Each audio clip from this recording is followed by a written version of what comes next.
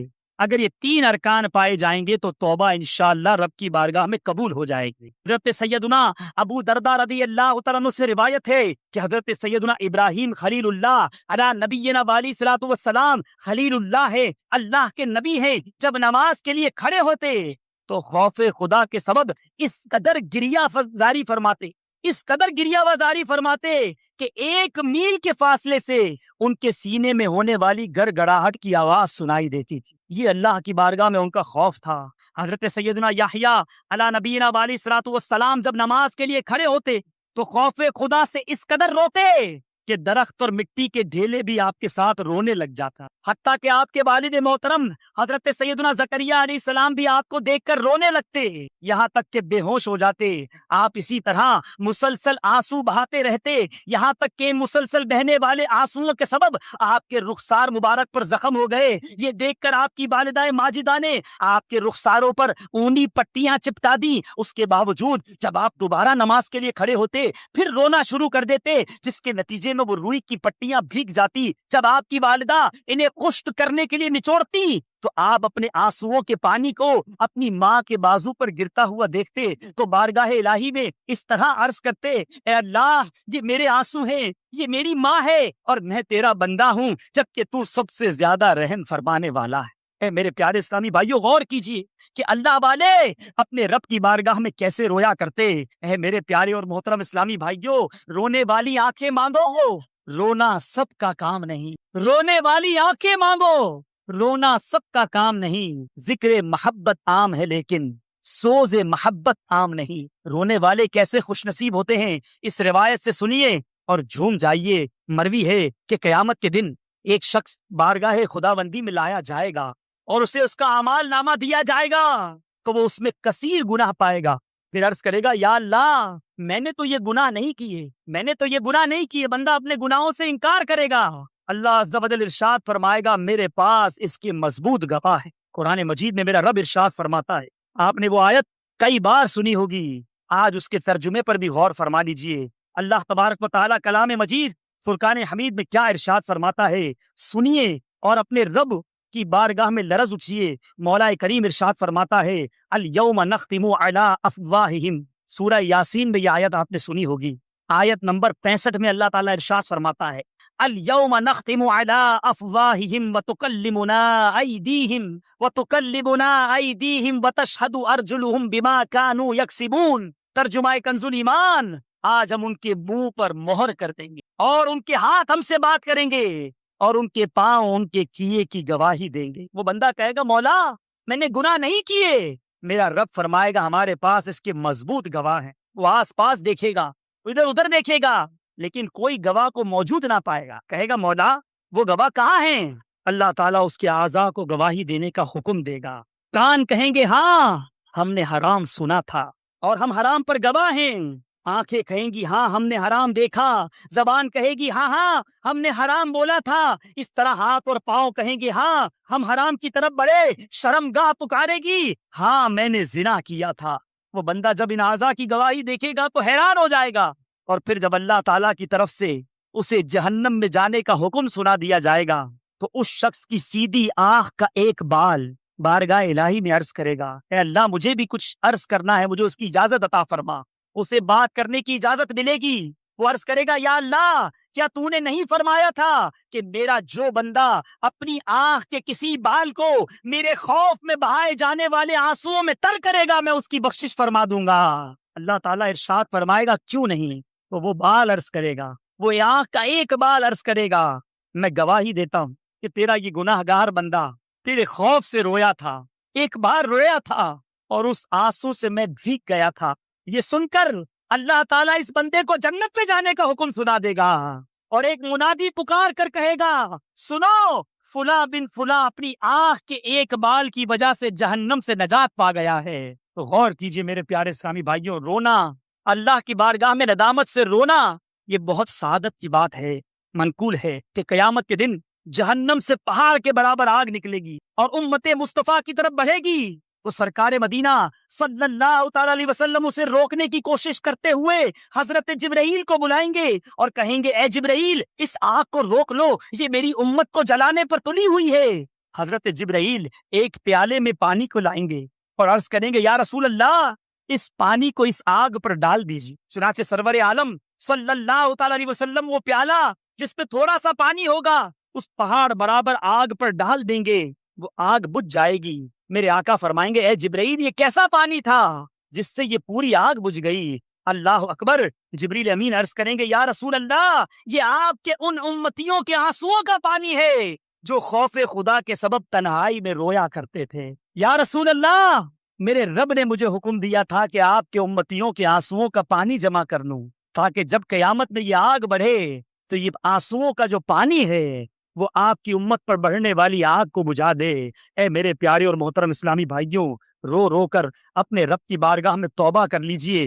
دعوت اسلامی کا مدنی ماحول یہ ایسا ماحول ہے کہ جس میں آ کر کئی گناہ گاروں نے اپنے گناہوں سے توبہ کر, کئی جرائم پیشہ لوگوں نے اپنے جرائم کو چھوڑ کر نیکیوں کی راہ اختیار کر لی. آپ کو لگتا ہوگا کہ میں بڑا گناہ گار, میری عادتیں بڑی ٹپیکل ہیں, میں نہیں چھوڑ سکتا, میں پریشان ہوں, میں ان عادتوں میں گرفتار ہوں. دعوت اسلامی کا ماحول آپ کے سامنے ایک ایسا پریکٹیکل ماحول کہ وہ شخص جو مسجد میں آنا پسند نہیں کرتا تھا وہ آج مسجد کا امام بن چکا ہے. دعوت اسلامی کے ماحول کی برکت سے وہ شخص کہ جس کو نماز کے لیے کہا جاتا کہ بھائی مسجد کے لیے آؤ تو وہ مذاق اڑایا کرتا تھا, آج وہ فجر کی نماز میں صدائے مدینہ لگاتا ہوا نظر آتا. یہ وہی ماحول ہے کہ جس میں وہ شخص جو فیشن کے ایک متوالا بن کے دنیا میں گھومنا اپنے لیے سعادت سمجھتا تھا آج وہ چہرے پر داڑھی سجائے, سر پر عمامہ پہنے, منبر رسول پر بیٹھ کر نعت پاک مصطفیٰ پڑھتا ہے اور بیان کی سعادت حاصل کرتا. یہ دعوت اسلامی کے ماحول کا کرم ہے. وہ اسلامی بہنیں جو بے پردہ بازاروں میں گھومنا اپنی شان و شوکت کا باعث سمجھتی تھی, وہ لاکھوں لاکھ اسلامی بہنیں آج شرعی پردہ کر کے دیگر اسلامی بہنوں کو نیکی کی دعوت دیتی نظر آ رہی ہیں. یہ سب کیا ہے؟ یہ الحمدللہ فیضان امیر اہل سنت ہے. اللہ کے اس ولی کی زبان میں اللہ نے وہ تاثیر عطا کی ہے کہ ایک مرد کلندر باب المدینہ کراچی کے ایک چھوٹے سے علاقے خارا در سے اس تحریک کو لے کر چلا. یہ 200 سال پرانی بات نہیں ہے, یہ فقط 26-27 سال پرانی بات ہے, اور 27-28 سال کے یہ مختصر عرصے میں اس ایک مرد کلندر کی کوششوں کے صدقے میں, ان کے اخلاص کے صدقے میں میرے رب نے اس دعوت اسلامی کو وہ برکت عطا فرمائی کہ آج دنیا کے 71 ممالک میں دعوت اسلامی کا ڈنکا بج رہا ہے. لاکھوں مسلمانوں کی اصلاح ہوئی اور کئی کفار مسلمان ہو کر اس مدنی ماحول میں آ کر اپنی آخرت کو سنوار رہے ہیں, توبہ کر رہے ہیں, گناہوں کو چھوڑ رہے ہیں, نیکیوں کو اپنا رہے ہیں. آپ سے بھی گزارش کرتا ہوں اس مدنی کاروان میں شامل ہو جائیے. ارے گناہوں بھری زندگی میں کچھ نہیں رکھا. مدنی چینل پر بھی جو ناظرین یہ بیان سنے ان کو بھی میں دعوت دیتا ہوں, دنیا میں جہاں کہیں آپ یہ بیان سن رہے ہیں, اے میرے پیارے اسلامی بھائیوں, مدنی چینل کے ناظرین ان گناہوں بھری زندگی کو چھوڑ دیجئے. بہت اپنے رب کو ناراض کر لیا, ارے بڑی نافرمانی والے کام کر لیے. کب تک اپنے رب کو ناراض کرتے رہیں گے؟ کب تک صبح و شام گناہ کر کے اپنے نامہ اعمال میں گناہ لکھواتے رہیں گے؟ ارے نہ جانے کب زندگی کی شام ڈھل جائے, نہ جانے کب اس دنیا سے جانا پڑ جائے. اور اگر یہ گناہوں بھری زندگی گزار کر اپنے رب کی بارگاہ میں پیش ہوئے, کیا منہ دکھائیں گے؟ کیا رب کو جواب دیں گے؟ ارے میرے رب کے فرمان ہم نے سنے, میرے بندو توبہ کر لو, میں تمہاری توبہ قبول کر لوں گا. ارے میرا رب تو توبہ کرنے والوں کے فقط گناہ معاف نہیں کرتا بلکہ ان کے گناہوں کو نیکیوں میں بدل ڈالتا ہے. اے میرے پیارے اور محترم اسلامی بھائیوں, رب تو یہ فرما رہا ہے کہ میرا بندہ جب تک مجھ سے مغفرت طلب کرتا رہے گا جب تک میں اس کی مغفرت فرماتا رہوں گا. اور ہم ہیں اپنے رب سے دوری اختیار کیے ہوئے ہیں, اپنے رب کی طرف رجوع نہیں کرتے. آج صبح ہوتی ہے, رب کو ناراض کر دیتے ہیں, فجر کی نماز قضا ہو جاتی ہے, ظہر کا وقت آتا ہے, کاروبار میں ظہر چلی جاتی ہے, رب کو ناراض کر دیتے ہیں. دن بھر جھوٹ بول کر, دن بھر حرام کما کر, بد نگاہی کر کے نہ جانے پورے دن میں کتنے رب کو ناراضگی والے کام کرتے ہیں. رات کو جب سوتے ہیں